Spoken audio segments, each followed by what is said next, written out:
श्रीमद् भागवतम स्कंद 1 अध्याय 6 नारद तथा व्यासदेव का संवाद। श्लोक क्रमांक 27। एवं कृष्णमतेः ब्रह्मन् न आसक्तस्य अमल आत्मनः कालः प्रादुरभूत् काले तडित् सौदामनी यथा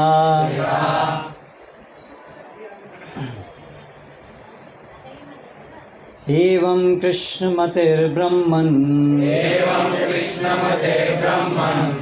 नासक्तस्यामलात्मनः कालः प्रादुर्भूत् काले तडित् सौदामनी यथा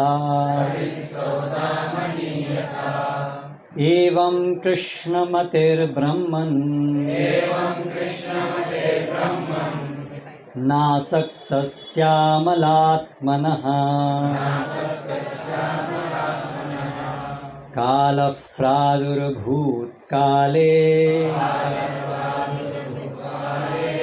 तडित् सौदामनी यथा एवं कृष्णमतिर्ब्रह्मन्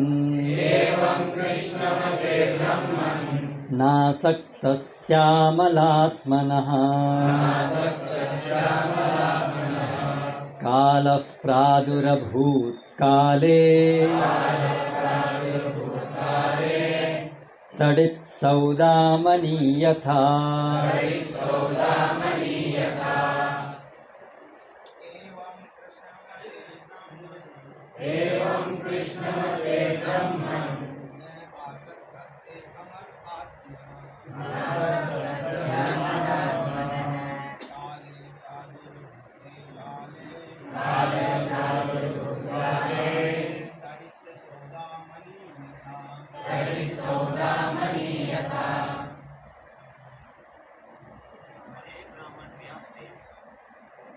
एवं कृष्णमते ब्रह्मन् एवं कृष्णमतेर्ब्रह्मन् नासक्तस्यामलात्मनः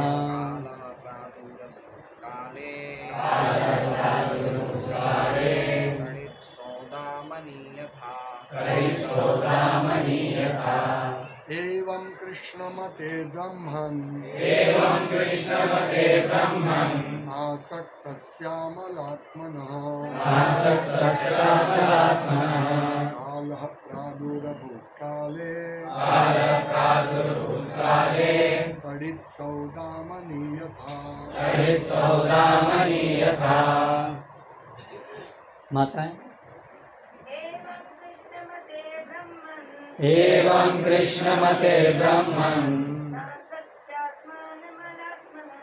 नासक्तस्यामलात्मनः कालः प्रादुर्भूत् काले तडित् सौदामनी यथा एवं कृष्णमतिर्ब्रह्मन् नासक्तस्यामलात्मनः कालः प्रादुरभूत् काले तडित् सौदामनी यथा एवं कृष्णमतिर्ब्रह्मन् नासक्तस्यामलात्मनः कालः प्रादुरभूत् काले तडित् सौदामनी यथा एवं इस प्रकार कृष्णमतेः जो कृष्ण के चिंतन में लीन हो ब्रह्मन हे व्यासदेव नहीं आसक्तस्य आसक्त होने वाले का, आसक्त होने वाले का, अमलात्मनः, अमलात्मनः, समस्त भौतिक कल्मष से मुक्त का, समस्त भौतिक कल्मष से मुक्त का, कालः, कालः, मृत्यु, मृत्यु, प्रादुर्भूत, प्रादुर्भूत, दृष्टिगोचर हुआ, दृष्टिगोचर हुआ, काले, काले, समय आने पर, समय आने पर, तड़ित, तड़ित, बिजली, बिजली, सौदामनी, सौदामणि, प्रकाश करती हुई, प्रकाश करती हुई, यथा, यथा, जिस प्रकार है। जिस प्रकार है। अनुवाद एवं तात्पर्य द्वारा कृष्ण कृपा मूर्ति श्री श्रीमद् अभय चरणारविंद भक्ति वेदांत स्वामी प्रभुपाद इस्कॉन संस्थापकाचार्य। और हे ब्राह्मण व्यासदेव, इस तरह मैंने कृष्ण के चिंतन में पूर्णतया निमग्न रहते हुए तथा किसी प्रकार की आसक्ति न रहने से समस्त भौतिक कलुष से पूर्ण रूप से मुक्त हो जाने पर यथा समय मृत्यु पाई, जिस प्रकार बिजली गिरना तथा प्रकाश क्रौंधना एक साथ होते हैं। तात्पर्य, कृष्ण के विचारों में पूर्ण रूप से निमग्न होने का अर्थ है भौतिक कल्मष या लालसाओं से छुटकारा। जिस प्रकार किसी धनी व्यक्ति को छोटी छोटी चीज़ों की परवाह नहीं रहती, उसी प्रकार से भगवान कृष्ण का भक्त भी शाश्वत जीवन, ज्ञान तथा आनंद से युक्त भगवान के धाम जाने के प्रति आश्वस्त तथा प्रफुल्लित रहने के कारण छोटी छोटी बातों की लालसा नहीं करता, क्योंकि ये सब वास्तविकता की पुतलिकाएं या छाया मात्र होती हैं और उनका कोई स्थायी महत्व नहीं होता।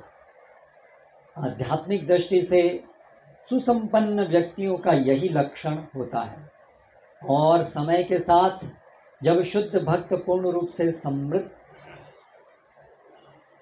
सन्नद्ध रहता है तो एकाएक शरीर का परिवर्तन होता है, जिसे सामान्य रूप से मृत्यु कहा जाता है। शुद्ध भक्त के लिए ऐसा परिवर्तन बिजली के समान होता है और उसकी चमक उसके साथ ही उसके पीछे दिखती है। कहने का अर्थ यह है कि परम की इच्छा से भक्त का भौतिक शरीर उसी समय बदलता है और उसके आध्यात्मिक शरीर का विकास हो जाता है। यहाँ तक कि मृत्यु के पूर्व भी शुद्ध भक्त को कोई भौतिक आसक्ति नहीं होती, क्योंकि उसका शरीर उसी प्रकार आध्यात्मिक बन जाता है जिस प्रकार अग्नि के संपर्क में रहने से लोहा लाल अग्निवत हो जाता है। You should not fill it so much.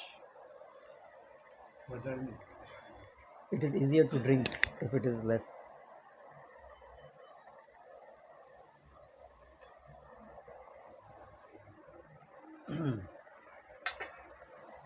हरे कृष्णा।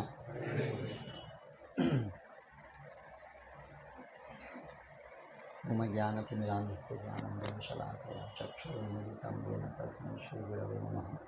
श्रीचैतन्यमनोभीष्टं स्थापितं येन भूतले स्वयं रूपकदा मह्यं ददाति स्वपदान्तिकं। वन्देऽहं श्रीगुरौ श्रीतःपदकमलं श्रीगुरून् वैष्णवांश्च श्रीरूपं साग्रजातं सहगणरघुनाथान्वितं तं सजीवं साद्वैतं सावधूतं परिजनसहितं कृष्णचैतन्यदेवं श्रीराधा कृष्णपादान् सहगणललिता श्रीविशाखान्वितांश्च। जय श्रीकृष्ण चैतन्य प्रभु नित्यानंद श्री अद्वैत गदाधर श्रीवासादि गौरभक्तवृंद। हरे कृष्ण कृष्ण कृष्ण हरे हरे, हरे राम राम राम हरे हरे।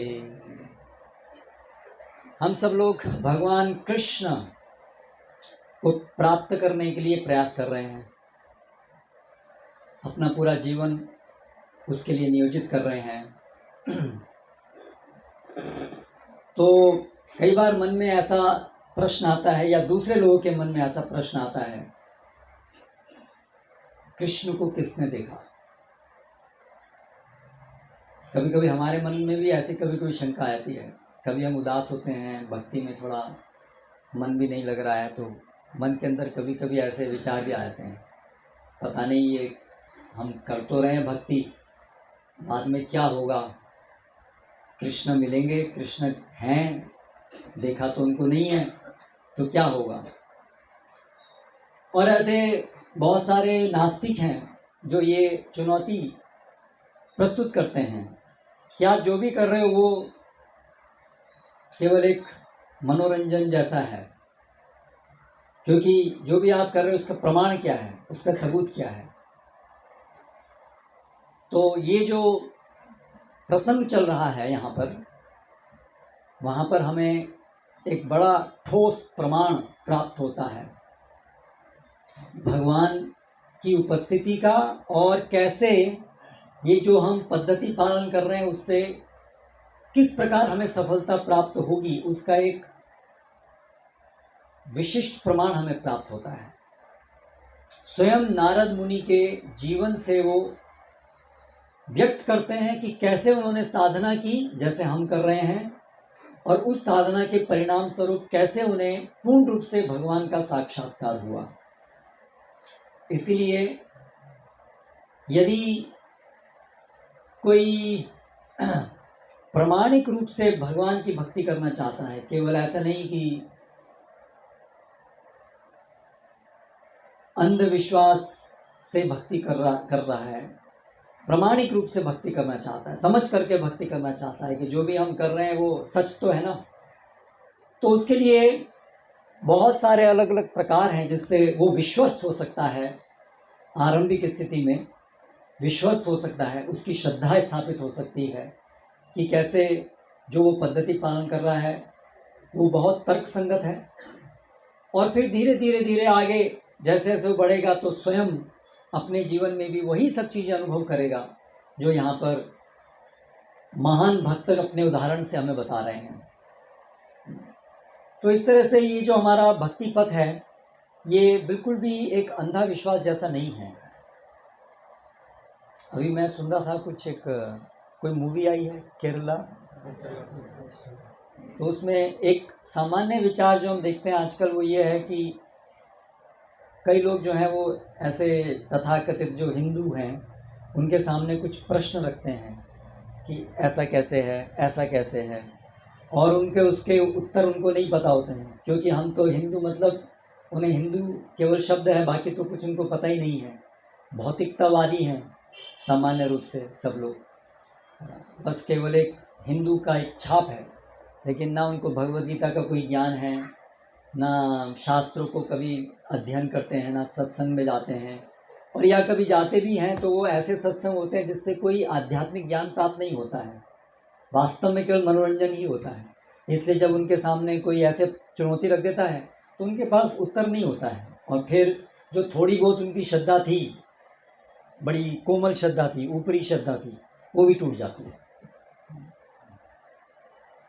अभी ऐसे ही हमारे भोपाल में एक प्रसंग हुआ कि एक सज्जन हैं, बड़े बिल्डर हैं भोपाल के, तो उनके घर में एक बड़ी दुर्घटना घट गई। उनकी लड़की ने सुसाइड कर लिया, ग्रोन अप गर्ल, बहुत इंटेलिजेंट थी, बाहर भेजा था पढ़ने के लिए अब्रॉड, ये सब। तो वो लोग इतने परेशान हो गए कि हमारे साथ ऐसा क्यों हुआ। और फिर ऐसे में कुछ जो अन्य धर्मावलंबी हैं वो लोग ऐसे ढूंढते रहते हैं, जो लोग उदास हैं, जो लोग परेशान हैं, फिर उनको वो लोग हो गई क्लब्स वगैरह में जाते थे, स्पोर्ट्स क्लब एंड ऑल, तो वहाँ पर ये लोग भी ऐसे सब ढूंढते रहते हैं।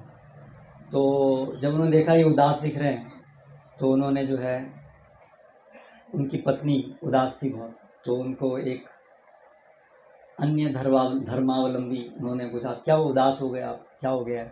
तो उन्होंने बताया ऐसे ऐसे हमारे जीवन में ऐसा हो गया है। तो उन्होंने कहा कि आप जो है इसका कारण क्या ढूंढ रहे होंगे, क्यों आपके साथ हुआ, देखो आप लोगों के इधर इसमें तो कोई कारण नहीं है, आप तो इतना सब अच्छे लोग हैं, फिर भी ऐसा होता है, और इसका क्या उपाय है, आप क्या करोगे अभी आप इस दुख से प्राप्त निकलने के लिए? तो आप देखो हम आपको एक रास्ता बताते हैं ये कुछ अरजान या ऐसा कुछ है, आप इसको पढ़ोगे तो देखो आपको जीवन में ऐसा बदलाव आ जाएगा तुरंत। तो ऐसे करके वो जो है कुछ उन्होंने पालन करना शुरू किया थोड़ा सा, तो उनको एकदम से कुछ बदलाव लगा और फिर धीरे धीरे उनका विश्वास हो गया। और उनको ये जो हमारे जीवन में ऐसा क्यों हुआ, उसका कोई उत्तर उनको तो मिल ही नहीं रहा था। किससे पूछे हैं हमारे साथ ऐसा क्यों हुआ। तो वो धीरे धीरे जो है उन्होंने वो धर्म परिवर्तन करना शुरू कर दिया। और फिर उनके जो पति हैं, अचानक उनको एक दिन पता चला जब अमेज़न से वो आ गया, क्या बोलते हैं उसको, स्त्रियाँ जो पहनती हैं बुर्का, तब उनको ऐसा, तो तब क्या हो गया। तो फिर वो बहुत घर तो पूरा, एक तो इतनी दुर्घटना हो रही थी, उसके बाद ऊपर से आ रही। तो फिर वो अलग अलग जगह जाने लगे उनके पति की, कैसे क्या समझें हम इसको, कैसे हम अपने घर को ठीक रखें, घर को एक रखें। तो फिर वो इस्कॉन में आए और फिर कुछ भक्तों से मिले, उन्होंने बताया कि ऐसे ऐसे हमारे घर में चल रहा है, तो क्या आप में से कोई है। वो सब IIM से पढ़े हुए हैं दोनों, हस्बैंड वाइफ, तो कोई भी चीज़ को समझ करके करना चाहते हैं।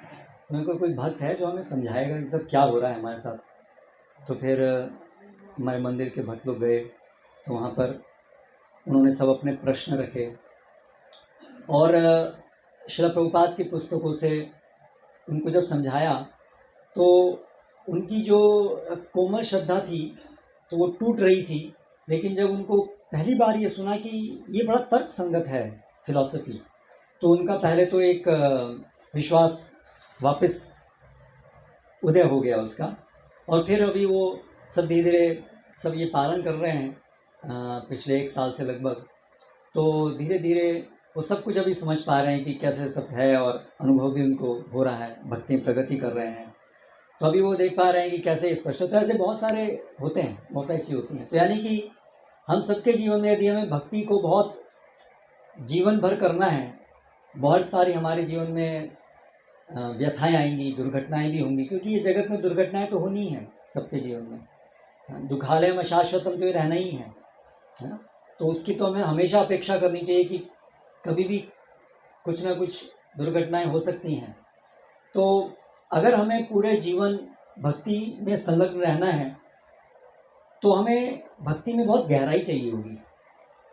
अगर हमारी भक्ति में गहराई नहीं है, हम केवल एक ऊपरी स्तर पर ही हैं, तो बहुत संभावना है कि कभी भी हम उसको छोड़ देंगे, कभी भी कुछ जीवन में ऐसी परिस्थिति आ जाएंगी, छोड़ देंगे। कई बार हम देखते हैं, कई भक्त, प्रभु जी हम चैंटिंग करते थे पहले सोने वाला, अभी फिर छोड़ दी, क्यों, घर में ऐसी परिस्थितियाँ आ गई, कुछ हम डिस्ट्रैक्ट हो गए पूरी तरह से, हम बस छोड़ दिया। ऐसा बहुत लोगों के जीवन में ऐसा होता है। तो इसीलिए भक्ति में गहराई चाहिए। गहराई अर्थात हम जो भी कर रहे हैं उसमें हमें एक, पहले तो एक सही समझ चाहिए कि हम जो कर रहे हैं, क्या कर रहे हैं, क्यों कर रहे हैं। कुछ हद तक समझ होनी चाहिए कि वो उसका क्या आधार है, उसका क्या प्रमाण है ना। कई लोग बड़े सरल स्वभाव के होते हैं, तो वो लोग ज़्यादा प्रमाण इत्यादि नहीं पूछते हैं कि इसका क्या प्रमाण है। वो स्वाभाविक रूप से उनका जो सत्वगुण है, जो हम कल चर्चा कर रहे थे, स्वाभाविक सत्वगुण, पुण्यशाली हैं। और सूरत में तो ऐसे बहुत लोग हैं पुण्यशाली, तो वो स्वाभाविक रूप से उनको कोई बोले कि हाँ कृष्ण को तो भगवान हम पहले से जानते हैं, मानते हैं, तो स्वाभाविक रूप से भक्ति करना शुरू कर रहे हैं। बहुत अच्छी बात है। लेकिन भक्ति करने से, सही प्रकार से भक्ति करते रहने से, उनकी ये जो कोमल श्रद्धा है वो निष्ठा में परिणित होनी चाहिए। अगर वो जो श्रद्धा केवल कोमल है, कोमल श्रद्धा का मतलब है जब उनकी श्रद्धा जो है शास्त्रों को अच्छे समझने पर आधारित नहीं है, या उसमें साक्षात्कार नहीं है, अनुभव नहीं है, केवल एक इमोशंस, भावनाएं हैं। जैसे हम कहे, आप कृष्ण क्यों भगवान मानते हैं, बस हमें अच्छा लगता है। तो ये बहुत अच्छी बात है, हमें अच्छा लगे, कृष्ण की पूजा करना, बहुत सौभाग्यशाली हैं आप लेकिन वो जो अच्छा लगता है हमें भावना, वो दो स्तर पे हो सकती है। वो एक भौतिक धरातल पे भी हो सकती है और एक शुद्ध आध्यात्मिक धरातल पे भी हो सकती है। अंततः हम यही चाहते हैं कि हमें भगवान के प्रति हमारी भावनाएं हों। जैसे वृंदावन में सब लोग क्यों भगवान की सेवा करते हैं, उनसे कोई पूछे, यशोदा से, गोपियों से, आप क्यों भगवान की सेवा करते हैं, वो क्या जवाब देंगे? हमें अच्छा लगता है। और कोई जवाब नहीं देंगे, वो बस हमें अच्छा लगता है। उनसे बोला, आप जानते हैं ये कौन है? बोले कौन है? बस ये हमारा कृष्ण है। उनके पास और कोई उत्तर नहीं होगा। तो वो है परिपक्व भावनाएं, वो परिपक्व शुद्ध आध्यात्मिक भावनाएं, है ना। तो लेकिन हमारी जो भावनाएं होती हैं, हमें समझना चाहिए कि वो व्रज गोपियाँ, व्रजवासी, उनकी भावना बिल्कुल शुद्ध है और हमारी जो भावनाएं वो मिश्रित है। कैसे समझेंगे? क्योंकि कभी हमें कृष्ण अच्छे लगते हैं और कभी फिर टीवी सीरियल भी अच्छा लगता है, दोनों साथ साथ चलता है हमारा, है ना। लेकिन जो व्रजवासी हैं उनको केवल कृष्ण ही अच्छे लगते हैं और कुछ अच्छा नहीं लगता है। तो इसलिए ये हमें समझना चाहिए कि जो हमारी वर्तमान समय भावनाएं हैं वो अभी पूरी शुद्ध नहीं हैं, उसमें बहुत सारे भौतिक चीज़ें आच्छादित हैं। कभी हमारे जीवन में हमें लगा कृष्ण ने हमारा काम बना दिया, कृष्ण ने हमको कुछ दे दिया तो हमें कृष्ण अच्छे लगने लगते हैं। कल को उठ करके काम नहीं बना, कुछ तकलीफ दूर नहीं हुई तो वही कृष्ण खराब भी लगने लगेंगे, है ना। तो ये सब क्या दिखाता है कि जो हमारी भावनाएं हैं वो बड़ी अभी भौतिक चीज़ें उसमें मिश्रित हैं, वो शुद्ध नहीं। इसलिए हमें ज़रूरत है कि हम समझें कि हमारी भक्ति का स्तर बहुत अभी आरंभिक स्तर है। हमें धीरे धीरे उत्तरोत्तर प्रगति करनी चाहिए, जिससे कि हम ऐसे स्तर पे आ जाएं कि फिर जीवन में हमारे कुछ भी हो लेकिन हम भक्ति को नहीं छोड़ें। उसे कहते हैं निष्ठा। तो यहाँ पर जो हम देख रहे हैं वो निष्ठा को बढ़ाने के लिए, कोमल श्रद्धा से निष्ठा में आने के लिए और उसके और आगे जाने के लिए एक बहुत अच्छा माध्यम है ये, कि स्वयं हम नारद मुनि के उदाहरण से सीख सकते हैं कि कैसे उनके जीवन में उन्होंने भक्ति की और एक के बाद एक कैसे उनके जीवन में प्रगति हुई और क्या हुआ, प्रगति में क्या हुआ एक के बाद एक। और ये जो घटना है ये एक वास्तविक घटना है, ये भी हमको समझना होगा।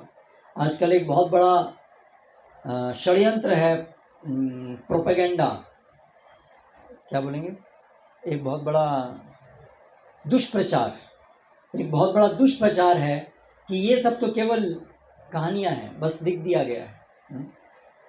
तो ये भी हमें समझना पड़ेगा कि कैसे ये केवल कहानियाँ नहीं हैं, क्योंकि आजकल हम जिस वातावरण में रह रहे हैं हमारे चारों तरफ जो है ना सब नास्तिक लोग भरे हुए हैं, श्रद्धा विहीन लोग हैं।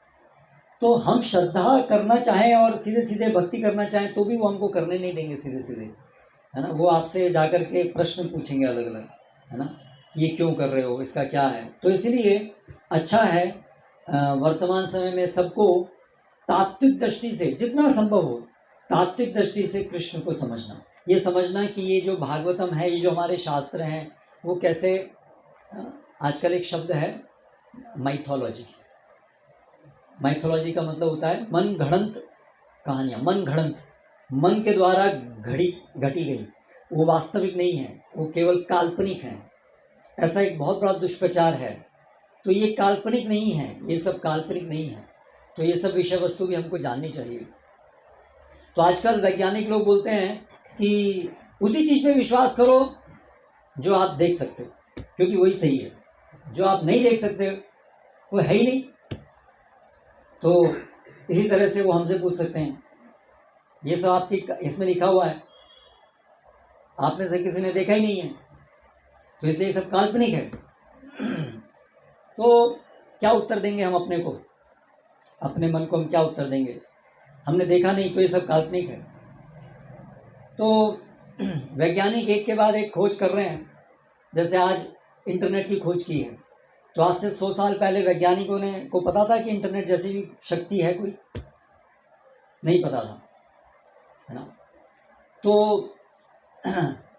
एक समय रहा होगा जब धीरे धीरे वैज्ञानिकों को ऐसी चीज़ पता चली जो वो तुरंत नहीं समझ पा रहे थे कैसे हो रहा है, लेकिन एक अंदाज़ा था कि कुछ ऐसा हो, और फिर उन्होंने परीक्षण किया आगे, तब जा कर के वो सिद्ध कर पाए कि ऐसा है ना। तो इसलिए हम हमेशा से एक ऐसे स्तर पे रहेंगे, हमेशा तो नहीं लेकिन काफ़ी हद तक, काफ़ी समय तक ऐसे स्तर पे रहेंगे जब हम वास्तविकता से बहुत दूर हैं।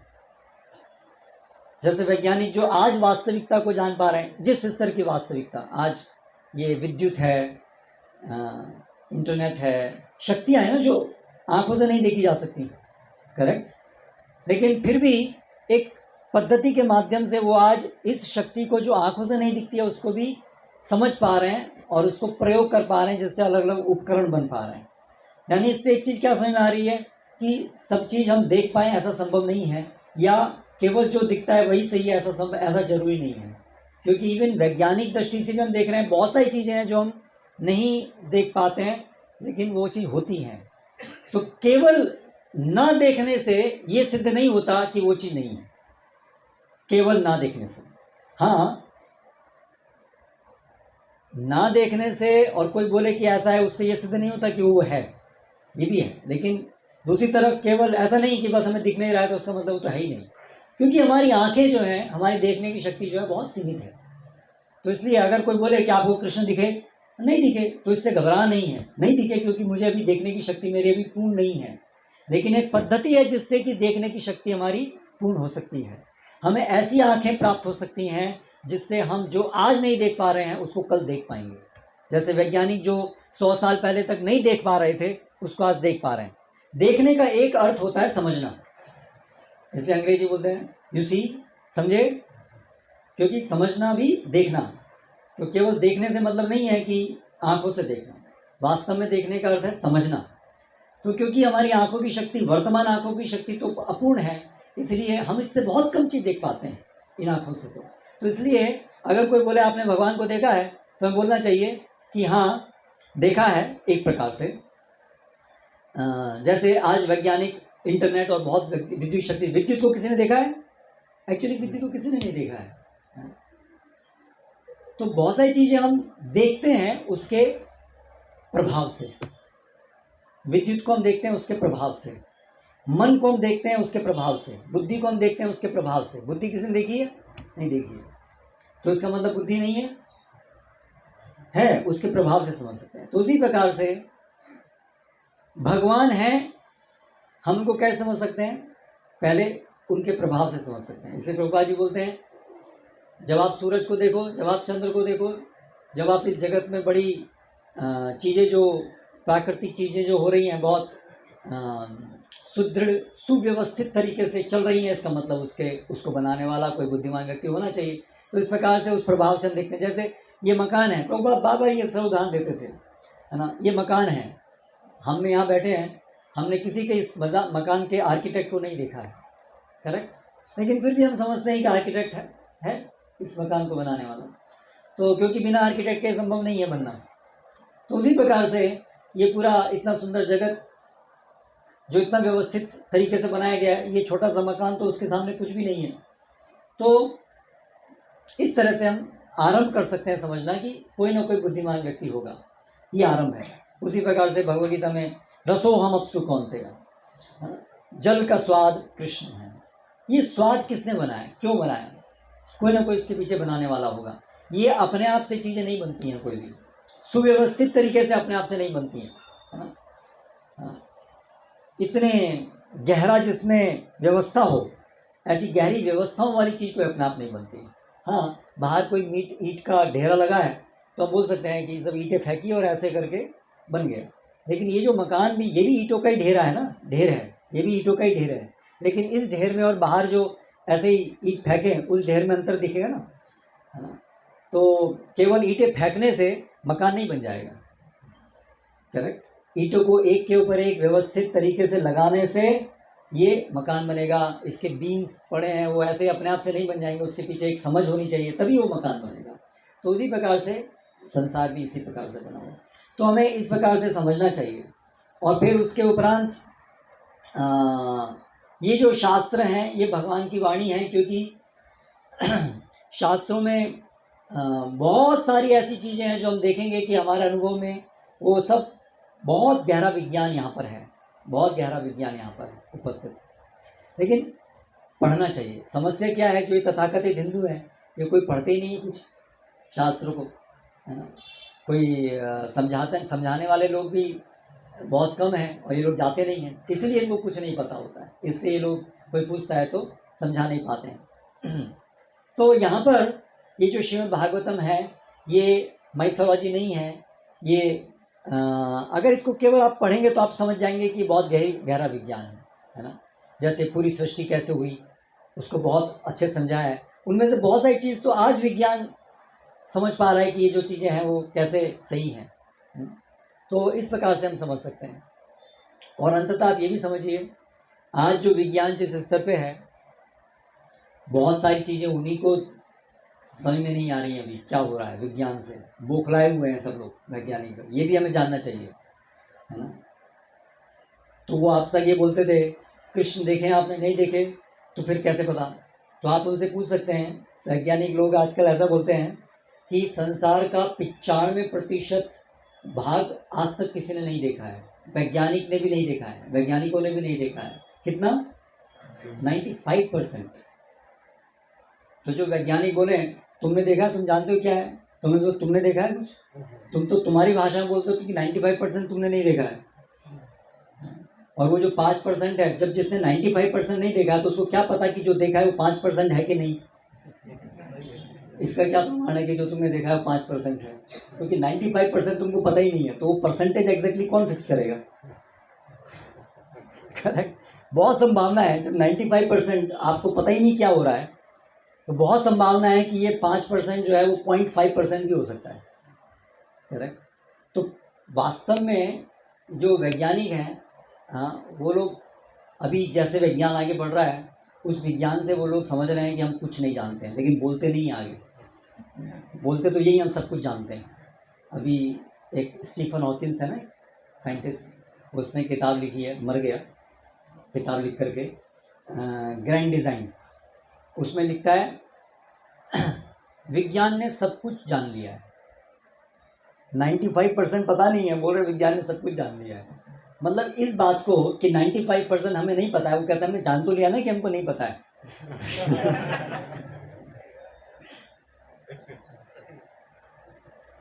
लेकिन उसको भी वो लोग कैसे व्यक्त करेंगे कि हमको सब कुछ पता है। लेकिन इतने अहंकारी हैं, जिसको ये पता हो कि उसको 95% नहीं पता है तो वो क्या बोलेगा, हमें कुछ नहीं पता है। लेकिन वो इतने दम्भी हैं, बोलते हैं हमको इतना सबको सब कुछ पता है कि हमको कुछ नहीं पता है। तो ये सब हमें कुछ हद तक जानना चाहिए। तो ठीक है, अभी ये जो श्रीमद् भागवतम है इसमें जो सारा वृत्तांत है उसमें ये जो नारद मुनि है ये भगवान के महान भक्त हुए हैं, उन्होंने हमें रास्ता दिखाया है कैसे कैसे हमें भक्ति करनी है, और हम स्वयं अपने जीवन में एक एक करके सब अनुभव कर रहे हैं। तो ये भी हमारे लिए प्रमाण है ना। हमने हरे कृष्ण मंत्र जप करना शुरू किया, एक श्रद्धा के साथ तो करेंगे ही। विज्ञान जो बढ़ता है वो भी श्रद्धा के आधार पे तो बढ़ता है। जब विज्ञान शुरू हुआ तो उसमें धारणाएं होती हैं कुछ। क्या एक धारणा है कि संसार को विज्ञान की दृष्टि से समझा जा सकता है, पहले तो ये धारणा है। इसका क्या सबूत है? इसका कोई सबूत नहीं है। जो कि आज समझ में आ रहा है कि ये संभव नहीं है। विज्ञान की धारणा थी कि हम वैज्ञानिक विधि से, वैज्ञानिक विधि किसे कहते हैं? आँखों से, इंद्रियों से हम सब कुछ जान सकते हैं, ये वैज्ञानिक विधि है, एम्पिरिकल, है ना। तो ये आस्था थी ना, एक श्रद्धा थी कि हम अपनी आँखों से और तर्क से हम सब कुछ जान पाएंगे। ये एक श्रद्धा थी ना, उसी से तो विज्ञान शुरू हुआ, उस श्रद्धा से। करेक्ट। तो एक श्रद्धा थी। तुमसे पूछना चाहिए तुम्हारा विज्ञान कौन सी कहाँ किस आधार पर टिका? वो तो श्रद्धा पे शुरू हुआ। तो हर चीज़ तो श्रद्धा से ही शुरू होगी, है ना। हम बस में बैठेंगे तो श्रद्धा है कि वो ड्राइवर जो है, वो ड्राइवर है, जानता है वो बस चलाना, श्रद्धा करनी पड़ेगी, है ना। उसके श्रद्धा के बिना आप कैसे बैठेंगे? तो श्रद्धा तो हमारे जीवन में अभिन्न भाग है, क्योंकि हम सब कुछ अपनी इंद्रियों से तुरंत नहीं जान सकते हैं, है ना। तो इसलिए श्रद्धा तो जीवन का एक अभिन्न भाग है। तो विज्ञान जो श्रद्धा पे टिका हुआ है, लेकिन समस्या भी क्या हो रही है, क्योंकि वो श्रद्धा टूट रही है वास्तव में, क्योंकि उस श्रद्धा का प्रमाण गलत सिद्ध हो रहे हैं।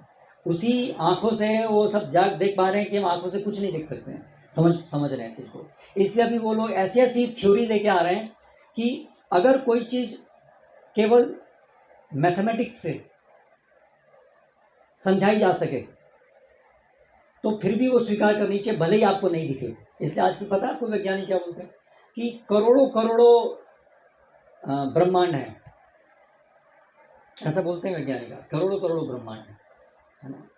कौन सा वैज्ञानिक गया है दूसरे ब्रह्मांड में? एक ब्रह्मांड की छोड़ तो हमको पता नहीं है, दूसरे ब्रह्मांड में कहाँ जाएंगे। और वैज्ञानिक सब लोग बोलते हैं कभी संभव नहीं होगा हमारे लिए दूसरे ब्रह्मांड में जाना, तो ना तो गए ना तो जाएंगे, और फिर भी ब्रह्मांड है, और ये वैज्ञानिक है।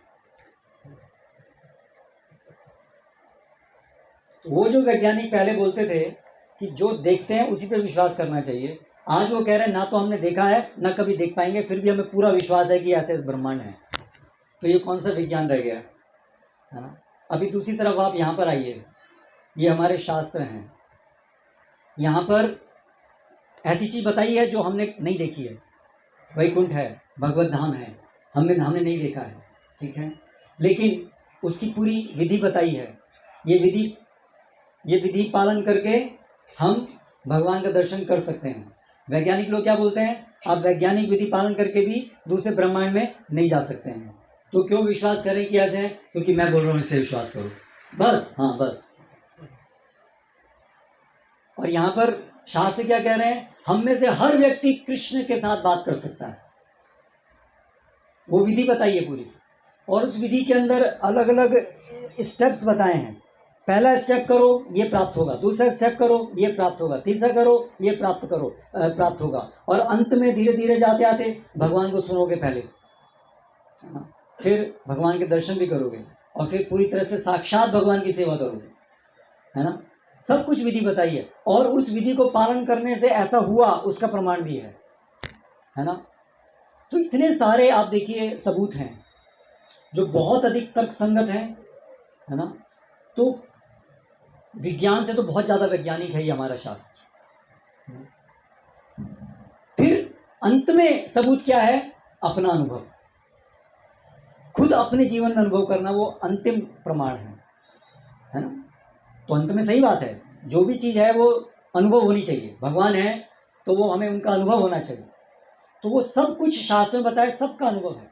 तो यहाँ पर नारद मुनि खुद अपने उदाहरण से बता रहे हैं कि उन्हें भगवान के महान भक्त मिले, उन्हें उनकी सेवा करने का मौका मिला, और उन्होंने उनको भगवान के विषय में सब कुछ सिखाया।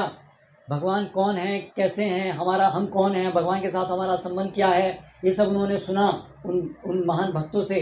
और फिर उन्होंने उनको नारद मुनि को भक्ति करने की विधि सिखाई। श्रवणम कीर्तनम जो हम कर रहे हैं वही विधि हम जो कर रहे हैं इन्हीं से सीखे हैं, नारद मुनि से। हमने अपने मन से नहीं बनाया है, प्रभुपाद जी ने अपने मन से नहीं बनाया है। ये देखिए 5000 साल, और 5000 साल से तो लिखित रूप है। नारद मुनि कब थे? ब्रह्मा जी के पिछले दिन में थे। अभी ब्रह्मा जी के 50 साल पूरे हुए हैं। केवल नहीं है, बहुत बड़ी बात है 50 साल। ब्रह्मा जी की आधी आयु पूरी हुई है, वो आधी आयु बहुत बड़ी है। इतने समय का वृत्तांत है हमारे सामने, एक के बाद एक। ध्रुव महाराज, प्रहलाद महाराज, नारद मुनि, एक उदाहरण नहीं है, कितने सारे उदाहरण हैं, है ना। और उसके उपरांत अभी श्रील प्रभुपाद के जीवन में, अभी बिल्कुल निकट भूतकाल में हमने देखा श्रील प्रभुपाद के जीवन से कि महान भक्त कैसे होते हैं, उनके जीवन में कैसे कृष्ण में वो लीन रहते हैं, और उसकी वजह से उनको मृत्यु का भी डर नहीं होता है ना। हमारी आंखों के सामने देखें तो रिसेंट हिस्ट्री है, ठीक है। भक्तिवेदांत सरस्वती महाराज, ऐसे महान आचार्य, बिल्कुल हिस्टोरिकल फिगर्स हैं वो तो आप देखिए कितना सारा प्रमाण हमारे पास है। साइंटिस्ट लोगों का तो कुछ भी नहीं है ना। उनके पास क्या है, ये टेक्नोलॉजी है जिसको देख करके वो हमें बिविल्डर करते हैं। देखो हमने पंखा बना दिया, हमने एसी बना दिया, हमने ये बना दिया, हमने वो बना दिया, तो जो भी हम कह रहे हैं उसमें विश्वास कर लो। उनका ये फंडा है। तो पंखा बना से ये कैसे सिद्ध हुआ कि कोई भगवान नहीं है? लेकिन उनका लॉजिक ये है, क्योंकि हमने पंखा बना दिया, क्योंकि हमने एसी बना दिया, इसलिए जो भी हम कह रहे हैं उस पर विश्वास कर लो। तो ठीक है, आपने पंखा बनाया वो ठीक बात है ना। आप बुलेट ट्रेन बना रहे हैं वो ठीक बात है। लेकिन कि संसार जो है वो कैसे बना, जीवन क्या है, ये प्रश्नों का बुलेट ट्रेन बनाने से कोई संबंध नहीं है। ठीक है,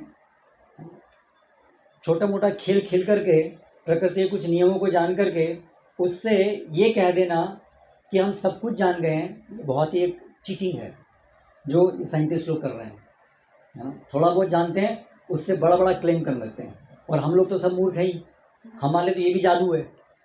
एग्जैक्टली साइंटिस्ट जो है वो जादूगर ही हैं। जादूगर क्या करते हैं, थोड़ा जादू दिखाते हैं, हाथ की सफाई, और फिर आपको पूरा विश्वास हो जाता है, अरे जादू तो भगवान है, जादूगर तो भगवान है, सब कुछ कर सकता है। तो ऐसे ही छोटे छोटे जादू दिखा रहे हैं। हम लोग मूर्ख लोग हैं, हम लोग छोटे जादू देख करके सोचते हैं इनको सब कुछ पता है, फिर जो भी वो बोलते हैं हम विश्वास करते हैं। तो ऐसा ये नहीं है। और उसके विपरीत जो शास्त्र हैं उसमें अगर आप उसको समझेंगे तो उसमें सब प्रकार के प्रमाण उपलब्ध हैं। वो समय इतने समय से चला आ रहा है, और वो कितने लोगों ने उसका अनुभव किया है और अपने अनुभव लिखे हैं, है ना। और हम भी अपने जीवन में अनुभव कर सकते हैं। सबसे पहले क्या अनुभव होगा, हमको कैसे समझेंगे कि हम भक्ति जो है वो हम जो कर रहे हैं उसका कुछ फल है, सही फल, सही प्रगति हो रही है, या वास्तव में ये सबूत है कि ये सही प्रोसेस है, ये पद्धति सही है। कैसे हमें पता चलेगा, कौन भक्त बताएंगे, है ना। आपके अपने जीवन में क्या हुआ या क्या होगा जिससे आप कह सकते हैं कि ये जो भक्ति है ये सही है ना। शास्त्रों में लिखा है ऐसा ही होगा और ऐसा ही हो रहा है या होगा। क्या चीज़ है ऐसी, कोई बताएंगे हाथ ऊंचा करके। मैं आपको चुनौती दे रहा हूँ कि आप अंधविश्वास कर रहे हैं, है ना। आपको क्या मिल रहा है जीवन में, किससे क्या आपको जीवन में ऐसा क्या हो रहा है जिससे आप कह रहे हैं कि आप प्रगति कर रहे हैं। आप तो केवल बस ऐसे ही मन में सोच रहे हैं कि हो रहा है, बाकी कुछ नहीं हो रहा है। अगर मैं आपको चुनौती दूं तो आप क्या जवाब देंगे, आप बताना चाहते हैं, बताइए।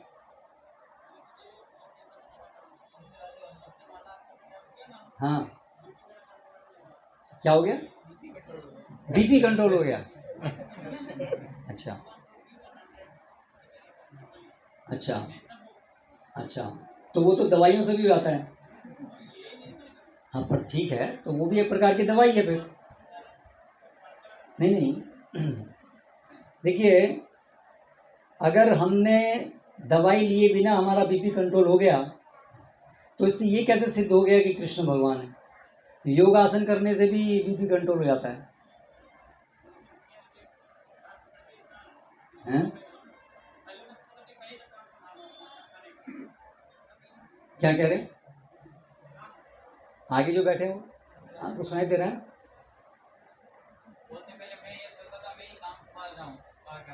मैं ही कार संभाल रहा हूँ घुमाने का। अभी वो तो आपने समझ लिया है साहब, उससे पता कैसे चला कि कृष्ण भगवान है। हाँ, जिससे आसक्ति कम होती जा रही है, जिससे विषय में से आसक्ति कम हो जाती है, भगवान में रुचि होती है, तो पता चलता है कि हम शास्त्र में लिखा है वैसा हो रहा है। वेरी गुड, ये उत्तर है। देखिए, इस जगत में कौन व्यक्ति है जो अनासक्त है। साइंटिस्ट लोग बहुत कुछ जानते हैं लेकिन बहुत आसक्ति हैं वो।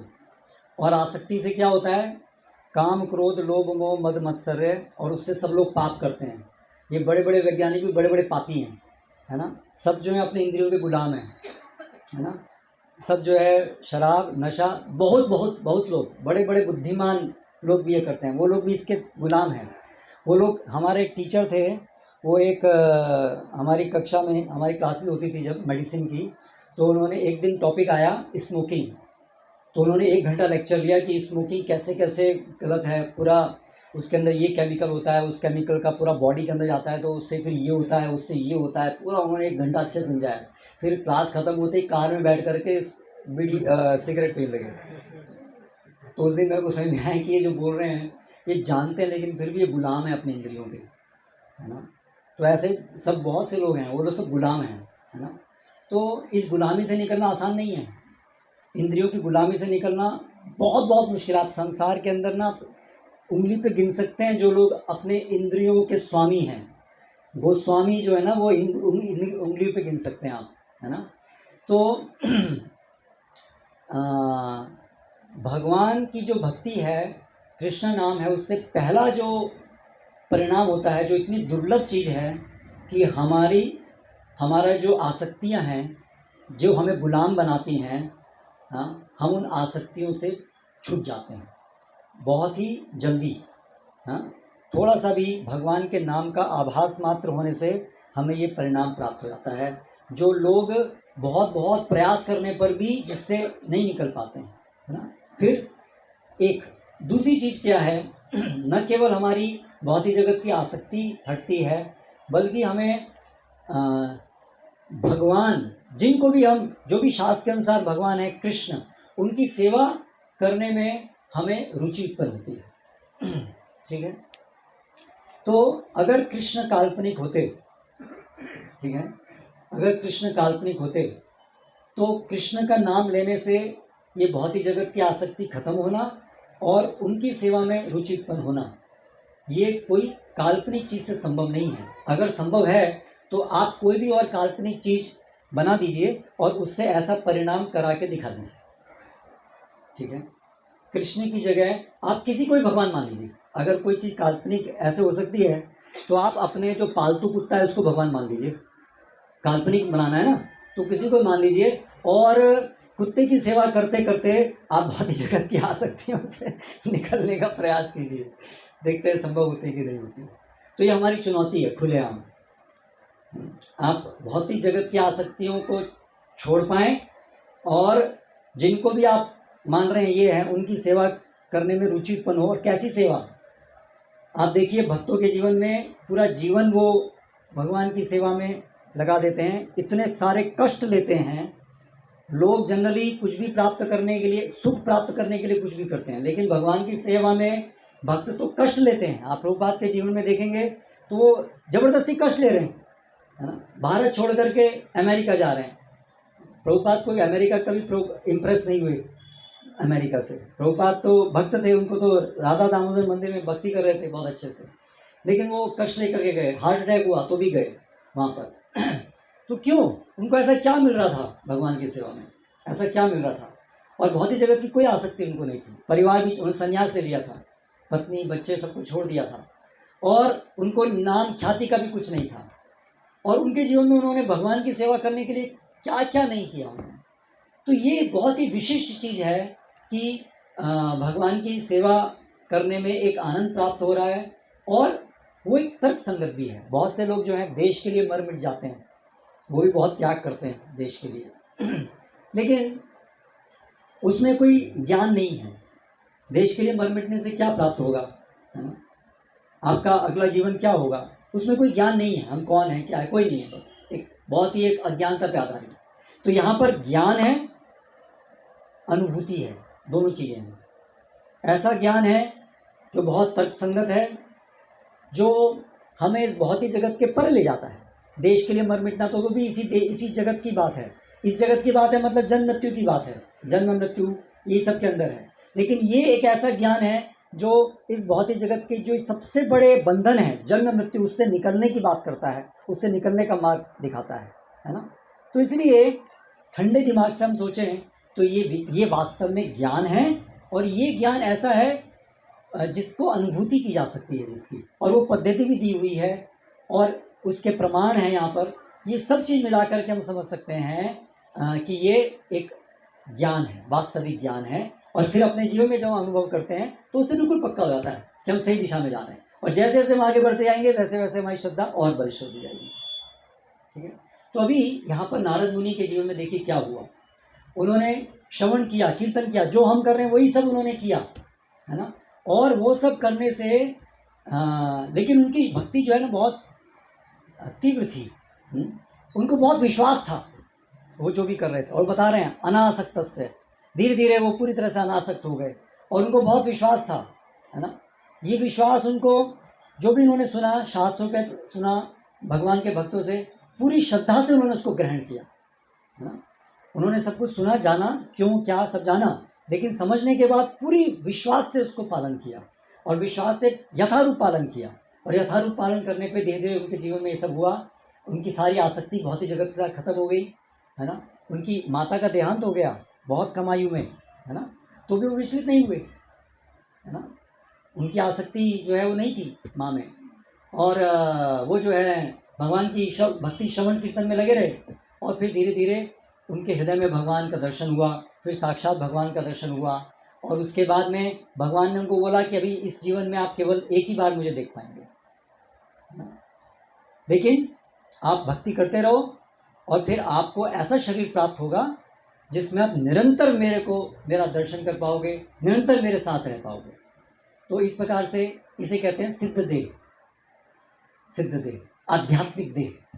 अभी जो हमारी वर्तमान में देह है वो है कैसी देह है? भौतिक देह, और वो हमारी अभी साधक देह है, साधना कर रहे हैं हम लोग। तो दोनों में क्या अंतर है? जो सिद्ध देह आध्यात्मिक देह होती है उसमें पूरी तरह से कोई भी भौतिक पदार्थ नहीं होते हैं, वो केवल आध्यात्मिक होती है, यानी चिन्मय होती है, चेतना होती है पूरी तरह से, है ना। जो हमारा वर्तमान शरीर है वो हम जो है आत्मा, उसके ऊपर एक आवरण है, ठीक है। तो क्या होता है जब हम शरीर देहांतरण करते हैं, जो लोग अज्ञानता में देहांतरण करते हैं वो लोग का भौतिक स्थूल शरीर खत्म हो जाता है, लेकिन जो सूक्ष्म भौतिक शरीर है वो भी भौतिक है लेकिन सूक्ष्म है, मन बुद्धि अहंकार का बना हुआ, वो उनको दूसरे शरीर में ले जाता है, यानी वो शरीर बना रहता है। ये शरीर खत्म होता है लेकिन सूक्ष्म शरीर खत्म नहीं होता है। जब तक व्यक्ति जो है वो तीनों गुणों से लिप्त रहता है तब तक ये सूक्ष्म शरीर बना रहता है। तो जब व्यक्ति ऐसे बहुत बहुत बहुत जन्म बिताता है, कई जन्मों के बाद उसका संपर्क एक भगवान के शुद्ध भक्त से होता है, और शुद्ध भक्त कृपा करके उसको भक्ति सिखाते हैं, भक्ति में संलग्न करते हैं। वहाँ से उसका आध्यात्मिक शरीर बनना शुरू होता है, अर्थात आध्यात्मिक शरीर है ही हमेशा हमारे पास, लेकिन अभी वो प्रकट होना शुरू होता है, और भौतिक जो देह है वो खत्म होना शुरू होता है। भौतिक देह मतलब ये वाला शरीर तो खत्म हो ही रहा है, जो अंतःकरण है वो खत्म होना शुरू होता है। उसका अर्थ क्या है कि वो आध्यात्मिकरण होता है उसका। तो प्रभुपाद यहाँ जैसे उदाहरण दे रहे हैं, लोहे की छड़ को हम अग्नि में रखते हैं बहुत देर तक, तो क्या होती है वो छड़ क्या हो जाती है? गर्म होकर के लाल अग्नि के समान हो जाती है, फिर उसका जो कार्य है वो अग्नि के समान कार्य करने लगती है। तो उसी प्रकार से जैसे जैसे हम अपने शरीर को, इस भौतिक शरीर को भगवान की सेवा में लगाते हैं, तो पहले क्या होगा, हमारा ये शरीर जो है उसके गुण बदल जाएंगे, वो भी तीनों गुणों के द्वारा कार्य नहीं करेगा, वो सीधे भगवान की चिन्मय शक्ति से कार्य करेगा। अभी जो सामान्य था हमारा शरीर काम करता है वो भगवान की माया शक्ति के द्वारा काम करता है, हम इसलिए तीनों गुणों के अंतर्गत रहते हैं। लेकिन जब हम गंभीरता से भगवान की सेवा करते हैं, विशेष रूप से गुरु की शरण ग्रहण करते हैं, तब से हम कर्म के बंधन से मुक्त हो जाते हैं, है ना। तब से हम कर्म के बंधन से मुक्त हो जाते हैं। ये बहुत बड़ा रहस्य है। हालांकि देखने में ऐसे लगेगा कि अभी भी हम इसी भौतिक जगत में हैं, हमें भूख प्यास लग रही है, हमारे जीवन में भौतिक सुख दुख आ रहे हैं, लेकिन वो जो एक गंभीर भक्त के जीवन में जो भौतिक सुख दुख आते हैं वो कर्म फल से नहीं आते हैं। जो गंभीरता से भक्ति को लिए हैं, जो गुरु को समर्पित हैं और समर्पण भाव से भगवान की सेवा कर रहे हैं, उनके जीवन में सुख दुख जो हैं वो भगवान के द्वारा आते हैं सीधे, वो कर्म फल से नहीं आते हैं। इसलिए कहा गया है पद्म पुराण के अंदर, वैश्वानानाम जन्म कर्मणाम जन्म न विद्यते, कर्मों के द्वारा जन्म इत्यादि उनका नहीं होता है ना। तो कर्माणि निर्दहति किंतु च भक्ति भाजान, भक्ति से सारे कर्म फलों का नाश हो जाता है। तो लेकिन कर्म फल का नाश होता है, लेकिन भगवान अपने एक भक्त जो इवन शुद्ध भक्त भी बन गया है, जैसे नारद मुनि क्या हुआ, वो शुद्ध भक्त बन गए। देखिए भगवान का दर्शन भी उनको हो गया है ना, भगवान का दर्शन भी उनको हो गया। तो अभी वो शुद्ध भक्त हैं, शुद्ध भक्त को ही भगवान का दर्शन प्राप्त होता है। भक्ति के अलग अलग स्तर है ना, आदौ श्रद्धा, साधु संग इत्यादि, निष्ठा इत्यादि। भाव स्थिति में आने पर हमें भगवान का दर्शन होता है इसी जगत में, तो ये उनको प्राप्त हुआ, तो वो भाव और प्रेम भी प्राप्त हुआ। इसको बोलते हैं जीवन मुक्त अवस्था। इस जगत में है लेकिन वो अभी तीनों गुणों से बंधे हुए नहीं है ना, तीनों गुणों से बंधे, इसलिए उनको भगवान के दर्शन भी होते हैं। लेकिन फिर भी वो साधक देह कहलाती है, फिर भी भगवान अपनी विशेष शक्ति से एक एक भौतिक जैसा शरीर बना के रखते हैं। यानी वो छड़ है, वो लोहा है अभी भी, लेकिन वो काम लोहे का नहीं कर रही है। तो उसी प्रकार से शरीर है, लेकिन वो शरीर अभी तीनों गुणों से अतीत है। इसको जीवन मुक्त अवस्था कहते हैं। इसीलिए वो शरीर पूरी तरह से भगवान की सेवा में ही लगता है। स्वाभाविक रूप से हमें लगाना पड़ता है, लेकिन जो ये नारद मुनि की जो स्थिति थी, वो स्वाभाविक रूप से भगवान की सेवा में लगता है ना। जैसे कुंती महारानी प्रार्थना करती हैं, मई अनन्य विषया, मेरे बुद्धि जो है बिल्कुल विषयों में संलग्न ना रह करके स्वाभाविक रूप से आप ही में लगे। जैसे गंगा एवाओ, है ना, ओघम उदनवती, जैसे गंगा कैसे बहाव को समुद्र की तरफ लेके जाती है, ऐसे ही भगवान हम प्रार्थना करते हैं कि हमारी जो मति है वो आपके प्रति रति को आप तक लेके जाए। तो ये संभव है। जैसे नारद मुनि के उदाहरण में हम ये देख रहे हैं, ये हुआ उनके साथ कि उनकी जो रति थी भगवान के प्रति प्रगाढ़ सेवा भावना, वो ऐसे उनकी जो बुद्धि थी उसको भगवान में ही लेके जा रही थी, कहीं और जाने का अवसर ही नहीं था, है ना। तो ये है बड़ी उत्तम अवस्था, है ना, ये बहुत उत्तम अवस्था है। लेकिन ये सब हमारा लक्ष्य है और ये सब संभव है। अभी हमारी मति कैसी है, हमारी मति अपने आप जो है भौतिक विषयों में ही जाती है और हमें बड़ा प्रयास करना पड़ता है उसको खींचने के लिए। हम खींचते हैं और फिर 2 क्षण बाद दोबारा से भौतिक आसक्तियों में लिप्त हो जाती है, भौतिक विषयों में लिप्त हो जाती है ना। तो इसलिए ये है विषयासंग, विषय में आसक्ति। और जो नारद मुनि की यहाँ जो स्थिति हुई वो क्या है, विषय से पूरी तरह से अनासक्ति और कृष्ण में आसक्ति। और ऐसा होने पर फिर भगवान ने उनको दर्शन दिया। और भगवान ने क्यों कहा कि एक ही बार दर्शन होगा, क्योंकि भगवान कहते हैं अभी क्या होगा, अभी तुम मेरे लिए फिर उस दर्शन को प्राप्त करने के लिए, मेरा सानिध्य प्राप्त करने के, जो तुमने मिल गया एक बार, उसको प्राप्त करने के लिए तुम ललायित हो जाओगे, है ना, वो ललायित हो जाओगे। उस ललायित होकर के जब तुम भक्ति करोगे तो उससे क्या होगा, और तुम्हारा जो प्रेम प्राप्त हुआ है, लेकिन वो प्रेम जो है और प्रगाढ़ होगा, क्योंकि प्रेम के अंदर भी अलग अलग अवस्थाएं होती हैं। विश्वनाथ ठाकुर कहते हैं प्रेम होता है एक बाल्य अवस्था, एक होता है युवा अवस्था, प्रेम के अंदर ही। तो वो जो नारद मुनि जो अभी भगवान का दर्शन प्राप्त हुआ और फिर भगवान उनके दर्शन से चले गए, उससे क्या हुआ, उनके अंदर एक लौल्यम प्राप्त हुआ, प्रगाढ़ लालसा प्राप्त हुई। मुझे वो भगवान जो मुझे दिखे, कब मिलेंगे कब मिलेंगे कब मिलेंगे कब मिलेंगे कब मिलेंगे, वो लालसा। उससे क्या होता है, ये प्रेम प्रगाढ़ होता है ना। और जब ये प्रेम प्रगाढ़ होता है तो उससे क्या होता है, फिर वो साधक देह खत्म होकर के सिद्ध देह प्राप्त होती है, पूरी तरह से आध्यात्मिक शरीर प्रकट हो जाता है और भौतिक शरीर पूरा खत्म। तो ये है जो आज हम श्लोक में पढ़ रहे हैं, ये परिवर्तन। यानी कि नारद मुनि का पहले से ही देह परिवर्तित हो गया है। जब से हम गंभीरता से भगवान की भक्ति को लेते हैं, विशेष रूप से गुरुजनों की शरण ग्रहण करते हैं, तब से हमारा देह एक तरीके से परिवर्तित हो गया होता है, क्योंकि अभी वो सीधा सीधा भगवान उसका संचालन कर रहे होते हैं, है ना। लेकिन और फिर आगे चल करके जब हमें निष्ठा प्राप्त होती है और फिर भगवान का सेवा में हमारी और प्रगाढ़ता होती है, तो फिर भगवान हमें एक भाव स्तर पे पूरा साक्षात्कार देते हैं, जिससे हम भगवान को सुन पाते हैं, है ना। और हो सकता है भगवान को ऐसे देख भी पाएँ। लेकिन फिर हमारी भक्ति को हमें और आगे प्रगाढ़ करना होता है। इसको कहते हैं विरह भाव, और ये चैतन्य महाप्रभु हमें सिखाने आए, विरह भाव में भक्ति। विरह भाव में भक्ति करने से वो जो प्रेम की प्रगाढ़ता है वो प्राप्त होती है।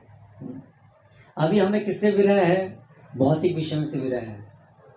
भौतिक विषय हमको नहीं मिलता है तो हम ललायित हो जाते हैं, परेशान हो जाते हैं, है ना। तो आप देखिए हम कितने दूर हैं। एक है भगवान के प्रति विरह, भगवान प्राप्त न होने पर विरह, जैसे षड गोस्वामी भजन में गाते हैं, है ना, कुतः कुतः कुतः, कहाँ हैं आप, कहाँ हैं आप, हम यहाँ ढूंढ रहे हैं, आप यहाँ यमुना के तट पर हैं, कहाँ हैं। क्योंकि उनको भगवान से इतनी आसक्ति हो गई है कि वो ढूंढ रहे हैं हर जगह भगवान को, है ना। लेकिन हमारी स्थिति क्या है, हमको बहुत ही जगत में इतनी आसक्ति है कि भगवान तो पूरा दिन हमसे दूर रहते हैं, हमारी चेतना में आते ही नहीं है, तो भी हमें कोई फर्क नहीं पड़ता है। केम छो सारू छे, हमारा यही उत्तर रहता है, हम हमेशा सारू ही रहते हैं, हम अच्छे ही रहते हैं हम लोग। तो ये हमारी बहुत बड़ी बीमारी है कि हमें भगवान से कोई आसक्ति नहीं है। और भौतिक जगत में क्यों? क्योंकि मैं भौतिक जगत से आसक्त हूँ। दोनों चीज़ साथ साथ हैं ये, है ना। जब तक हमको भौतिक जगत में आसक्ति रहेगी तब तक हमको भगवान में आसक्ति नहीं हो सकती। हम कई बार ये प्रश्न करते हैं, हमारी भक्ति में मन नहीं लगता है, हमारे जप में मन नहीं लगता है, क्यों? क्योंकि हमारे अंदर ये वासनाएं अभी बहुत ज़्यादा हैं, वो ख़त्म नहीं हुई हैं। हमारे जो कर्म फल हैं उसकी वासनाएं ख़त्म नहीं हुई हैं। इसलिए हमें बहुत तीव्रता से भगवान से प्रार्थना करनी चाहिए कि भगवान इन आसक्तियों को हटाइए। हम प्रार्थना कब करेंगे? जब हमें अनुभव होगा कि भौतिक जगत में हमें नहीं रहना है, भौतिक जगत सुख नहीं है, भगवान की सेवा के अलावा कोई चीज़ सुख है। जब हमको ये साक्षात्कार होगा तब जा कर के तो हम भगवान से प्रार्थना करेंगे। अभी हमको ये साक्षात्कार भी नहीं है, अभी हमको ये भौतिक जगत अच्छा लगता है, ये हमारी समस्या है। भौतिक जगत हमको बहुत अच्छा लगता है। मन को भौतिक जगत के बारे में सोचना और ये पैसा हो और खूब अच्छी फैसिलिटीज़ हों और अपना परिवार में सब सगे संबंधी सब अच्छी पोस्ट पर हों, सबका समाज के अंदर एक बहुत बड़ा रुतबा हो, मेरा भी रुतबा हो, ये सब चीज़ें बड़ी अच्छी लगती हैं, है ना। तो एक इस तरह की अच्छी लगें और हम उसको विवेक से समझें कि यही बीमारी है, यही बीमारी है, और फिर भगवान से प्रार्थना करें, भगवान कब वो दिन आएगा जब ये सब मुझे अच्छा लगना बंद हो जाएगा, मेरी इसके प्रति लालसा पूरी तरह समाप्त हो जाएगी। तो वो भी एक अच्छा स्तर है, कम से कम ये समझना कि ये खराब है ना। और उसके बाद फिर हृदय से हम प्रार्थना कर पाएंगे, तब तक प्रार्थना भी नहीं कर पाएंगे। इसलिए ज़्यादातर हमारी प्रार्थना क्या होती है, दुख आता है तो भगवान हम आपकी भक्ति कर रहे हैं फिर भी आपको दुख दे रहे हैं, फिर हमारी ये प्रार्थना रहती है, इतनी तो भक्ति करी अभी फिर भी दुख आ रहा है ना। कब आप साक्षात्कार देंगे जिसका, और साक्षात्कार का मतलब क्या होगा, हमारे भौतिक दुख खत्म हो जाएंगे। तो ये सही समझ नहीं है, ये बहुत कनिष्ठ अवस्था है ये समझ की। वास्तव में भगवान का साक्षात्कार, भगवान का प्रेम का मतलब है, जैसे ध्रुव महाराज कहते हैं, है ना, कि मैं तपसी आसीत, मैं तपस्या में पूरी तरह रत था और भौतिक जगत को प्राप्त करने के लिए, बड़ी बड़ी उपाधि प्राप्त करने के लिए प्रयासरत था, लेकिन मैं कांच के टुकड़े खोज रहा था, लेकिन अभी मुझे भगवान रत्न आप मिल गए, स्वामी कृतार्थ अस्मिन् परम न याचे। इसलिए अभी मुझे ये सब बेकार है, मैं समझ गया, मुझे अभी केवल आपकी शुद्ध सेवा चाहिए। तो इस तरह से ये सब अलग अलग स्तर हैं, तो हमें खुद को सबको देखना होगा, हम कौन से स्तर पे मंडरा रहे हैं, उससे आगे जाना है। आगे जाने के लिए प्रार्थना करनी होगी, प्रयास करने होंगे भक्ति के अंदर। तो ये सब जो हमारे सामने वृत्तांत हैं, ये सब हमें ये सिखाने के लिए हैं कि भक्ति पथ कैसे अलग अलग उसमें स्तर होते हैं, हमें कैसे प्रार्थना करनी चाहिए और पूरे विश्वास, पूरी श्रद्धा से आगे बढ़ना चाहिए। ये यहाँ पर जो है ना, ये भगवान बैठे हैं यहाँ, हमें कितना विश्वास है कि भगवान यहाँ बैठे हैं? विश्वास नहीं होता है। कृष्ण जब हम बोलते हैं तो कृष्ण नाम और भगवान अभिन्न है ना। जैसे वो सोना आदमी ढूंढ रहा है और उसको बोल रहा है सोना सोना देखना, हाँ तो सोने की सीढ़ी है, सब कुछ सोने का है, फिर जा करके उसको दिखाते हैं बॉक्स के अंदर, बॉक्स के अंदर, बॉक्स के अंदर, बॉक्स, बोले ये जो चीज़ दिखी ना यही सोना है। अच्छा यही सोना है, अच्छा। फिर जब वापस आता देखता सब कुछ सोना ही सोना था, लेकिन उसको तब तक पता नहीं था। तो हमारे साथ भी ऐसे ही है, कृष्ण ऑलरेडी हमारे साथ हैं, लेकिन समस्या है कि हमें विश्वास नहीं है ना। अगर हमें विश्वास होता कि कृष्ण नाम भगवान से अभिन्न है तो हम हरि नाम लेते लेते ऐसे सब देखते नहीं रहते, है ना। भगवान का नाम लेते लेते हम भगवान, यहाँ खुद भगवान उपस्थित हो गए तो हम कितने प्रेम से, कितने मन से भगवान का नाम ले रहे होते हैं। यहाँ हमें पता होता कि ये भगवान, पता होता मतलब श्रद्धा होती कि ये भगवान है, तो हम कितने प्रेम से भगवान को अर्पित कर रहे होते हैं आरती और भोग। अपने घर वालों को कितने प्रेम से अर्पित करते हैं हम लोग, उतने प्रेम से भगवान को करते हैं। जब घर वालों करते हैं तो नमक ठीक है ना, ये है ना, कैसा बना, ये बना, बहुत चिंता करते हैं कैसा लगा होगा। भगवान को थाली रख करके देखते रहते उधर, खा लिया जल्दी, टाइम भी नहीं पता चलता कब हो गया पूरा। कई बार तो पूरा दिन निकल जाता है, थाली, अरे थाली रख दिया तो देखिए हम कितने श्रद्धा विहीन हैं हम लोग, है ना। हमारे अंदर ये बहुत बड़ी समस्या है। नहीं तो प्रभुपाद कहते हैं इसलिए आप श्रद्धा से भक्ति करो, पूरे विश्वास के साथ कि ये सब है, ये कृष्ण है। अगर ये पूरी विश्वास के साथ, पूरी श्रद्धा के साथ हम करेंगे, और ये श्रद्धा को पहले, अगर श्रद्धा नहीं है तो उसको समझिए श्रद्धा क्यों नहीं है, तो ये समझिए क्यों श्रद्धा होनी चाहिए हमारी, है ना। लेकिन भक्ति में प्रगति करने के लिए श्रद्धापूर्वक सेवा करना बहुत ज़रूरी है। जो भी हम कर रहे हैं श्रद्धापूर्वक कीजिए, है ना। ऐसे नहीं बस करने के लिए करना है, वो एक रीति रिवाज नहीं है, ये कोई एक ऐसा नहीं है बस एक नियम ले लिया हमने जब करना है, एक नियम ले लिया है हाथ घुमाना है बस, नहीं, यहाँ साक्षात व्यक्ति बैठे हैं और आपके पास बिल्कुल मौका है, सीधा सीधा आप उनकी सेवा कर रहे हैं। भगवान करुणावश यहाँ आ गए आपके घर में, है ना। तो अभी हमारे ऊपर है कि हम कितने श्रद्धावान हैं, हाँ? तो इसलिए पूरी श्रद्धा से, पूरे मन से हमें भगवान की सेवा करनी चाहिए। जो भी हम कर रहे हैं, भगवान की सेवा, जब सेवा के अलग अलग प्रकार जो भी हम कर रहे हैं, पूरे मन से करने चाहिए, उससे हमारी प्रगति बहुत जल्दी होगी, है ना। पूरे विश्वास से हमें उसे करना चाहिए। जो भी क्रिया करें पूरे मन से करें, दिमाग से नहीं, मन से। हम तो ना दिमाग से करते हैं ना मन से करते हैं, केवल वोकल कोड्स हिलते हैं और मुँह हिलता है, ऐसा होता है, ये हमारा दुर्भाग्य है। तो फिर दूर नहीं है, बहुत जल्दी, सकृत, बहुत जल्दी हमें ये सब प्राप्त होगा। हरे कृष्ण। प्रभु आप कुछ और ऐड करना चाहेंगे?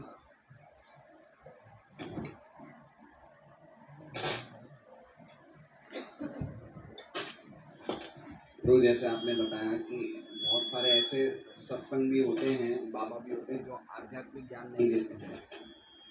तो अभी ऐसे ये बागेश्वर धाम वाले बाबा बहुत फेमस हुए हैं और हम देखते हैं कि काफ़ी लोग उनको अपने कोई पीड़ा दूर करने के लिए, कुछ पीड़ाएं दूर करने के लिए, कष्ट दूर करने के लिए भक्त लोग भी जाते हैं।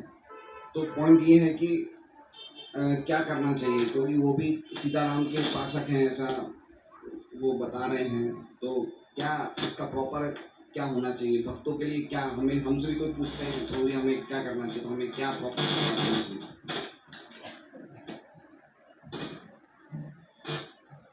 तो भगवान राम के उपासक हैं, लेकिन उपासना का अर्थ केवल ये नहीं होता है कि बस राम को मानते हैं या कृष्ण को मानते हैं।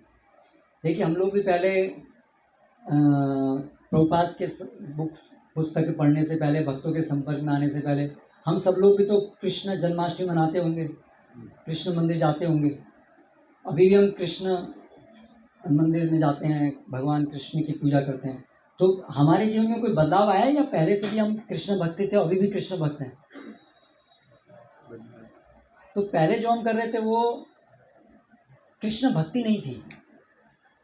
ये मानना कि कृष्ण मेरी भौतिक इच्छाओं को पूरा करने वाले एक पावरफुल व्यक्ति हैं या सबसे बड़े व्यक्ति हैं, वो वास्तव में भगवान को सही रूप से समझना नहीं है। क्योंकि भगवान को सही रूप से समझना क्या है? भगवान वो व्यक्ति हैं जिनका मैं सेवक हूँ, अनन्य सेवक हूँ। भगवान वो व्यक्ति हैं। भगवान का मतलब वो व्यक्ति नहीं जो मेरे सेवक हैं। तो दोनों ही कृष्ण को मान रहे हैं, लेकिन एक अपने को उनका सेवक मान रहा है और एक उनको अपना सेवक मान रहा है। तो बहुत बड़ा बदलाव है, पूरा उल्टा 180 डिग्रीज है। तो ये जब तथाकथित हैं कि हम राम को मानते हैं, प्रभुपाद बोलते हैं ना, ये लोग भगवान को अपना पेट डॉग बना के रखते हैं कि भगवान अच्छा है, आपके हम कर रहे हैं, आप जो है हमारी सेवा करते हो, एक्सचेंज है वो। तो एक्चुअली वो कुछ राम को जाने नहीं या कृष्ण को नहीं जाने वो लोग, क्योंकि राम और कृष्ण वास्तव में उनका जो रूप है वो क्या है, जिसमें वो भक्ति भाव आदान प्रदान होता है, वो है कृष्ण को जानना, वो है राम को जानना, है ना। हनुमान कृष्ण राम को जानते थे, और हनुमान की सेवा क्या है? हनुमान ने उनसे क्या मांगा? भगवान राम से कभी मांगा? कभी कुछ नहीं। भगवान के सारे शुद्ध भक्तों के जीवन में आप देख लीजिए, अभी जो बाकी लोग हैं वो हनुमान जी की उपासना किस लिए करते हैं? संकट मोचन, है ना, हनुमान जी। लेकिन हनुमान जी कभी भगवान की भक्ति कोई भौतिक चीज़ों के लिए नहीं की है, वो शुद्ध भक्ति है। हाँ, तो ऐसे बहुत से लोग जो हैं वो बोलते हैं कि हम राम भक्त हैं, लेकिन उनको पता ही नहीं है कि राम भक्ति किसे कहते हैं और राम किसे कहते हैं। भगवान को ब्रह्म, परमात्मा, भगवान 3 स्तर पर जाना जा सकता है। तो इसलिए वो लोग जो हैं वो राम की केवल एक बहुत ही एक ऊपरी स्तर पे वो राम को जान पा रहे हैं, बहुत आरंभिक स्तर पे अगर जान भी पा रहे हैं तो इसलिए वास्तव में वो भगवान राम को नहीं जान पा रहे हैं। भगवान राम को जानते हैं कौन? जो निस्वार्थ भाव से समझ करके कि हम आत्मा हैं, हम भगवान के दास हैं, इस भावना से श्रुति स्मृति पुराणादि पंचरात्रिकीं विधि विना ऐकांतिकी हरेर भक्ति उत्पाता एव कल्पते। जो भगवान के द्वारा दिए गए ज्ञान के अनुसार, समझ के अनुसार जो भगवान की सेवा करते हैं वो भक्ति है। बाकी चीज़ केवल संसार में उत्पात मचाती है। तो ये सब जो बाकी है ये उत्पात मचाती है। क्यों? क्योंकि लोग अभी भगवान की भक्ति से और दूर जाएंगे। हाँ अच्छा ये राम है और हमारी भौतिक इच्छाएं पूरी हो गई, भगवान थैंक यू वेरी मच। और फिर जब काम पूरा हो जाएगा तो भगवान भूल जाएंगे वो भगवान को। और कोई कल को मिल गया अभी तो भगवान की भक्ति छोड़ के साईं बाबा को चले जाएंगे। अगर उनसे राम से नहीं मिला वहाँ मिला तो कल को ये हो जाएगा। ऐसे कितने लोग आए और गए।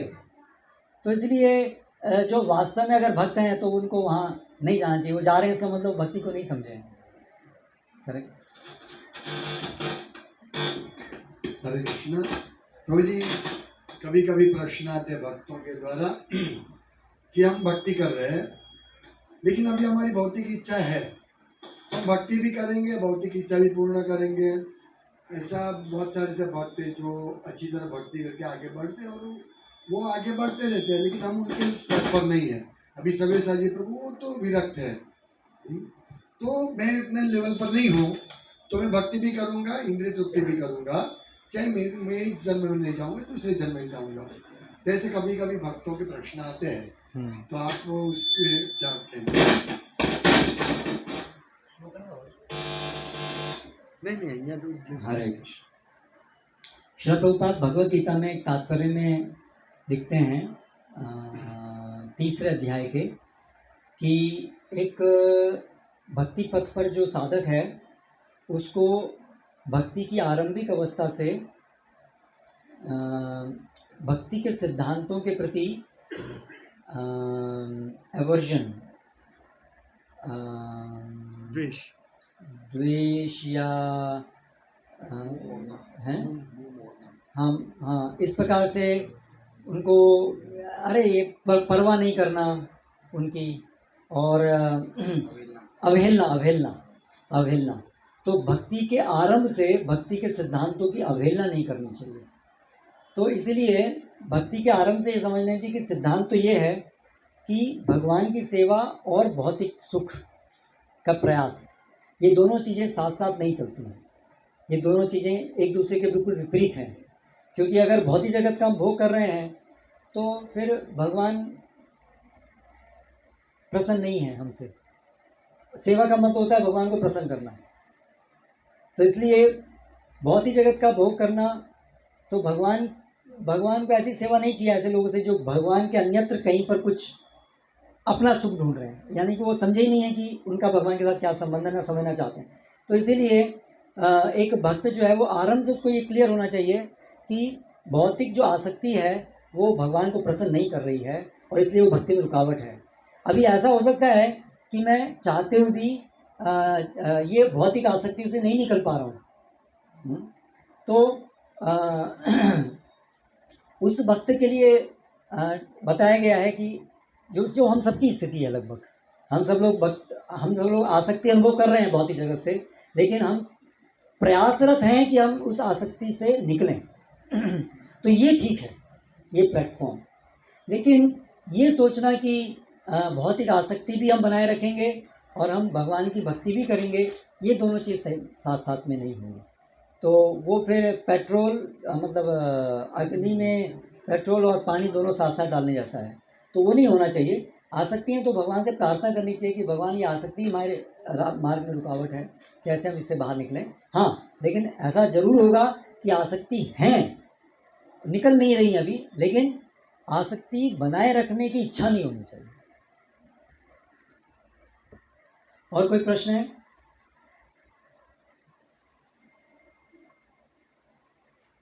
ठीक है। हरे कृष्णा। श्रीमद् भागवतम की जय, श्रील प्रभुपाद की जय।